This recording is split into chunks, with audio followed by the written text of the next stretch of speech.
Chapter 3। মানুষ তর্কের দ্বারা নয়, সম্মানের দ্বারা পরিবর্তন হয়। মেনে নিন আপনি কাউকে বোঝাতে চাইছেন, কিন্তু সে ভুল ভাবছে। কি হবে তাহলে?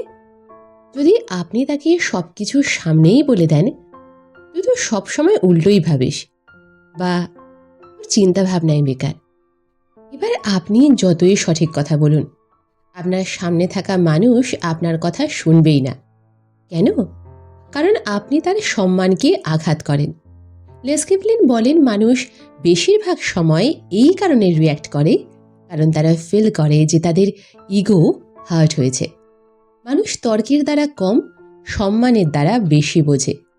যদি আপনি চান কেউ আপনার কথা শুনুক, তাহলে সর্বপ্রথমে তাকে ফিল করান যে আপনি তার ভ্যালু করেন। এক্সাম্পল, মেনে নিন আপনার কোনো বন্ধু লেট করে আসে। এবার আপনি তাকে রেগে গিয়ে চিৎকার করে বলেন, তুই কি কখনো টাইম মতো আসতে পারিস না? হয়তো এই কথা সে শুনে নেবে, কিন্তু অন্তর থেকে আপনার সাথে তার দূরত্ব তৈরি হয়ে যাবে।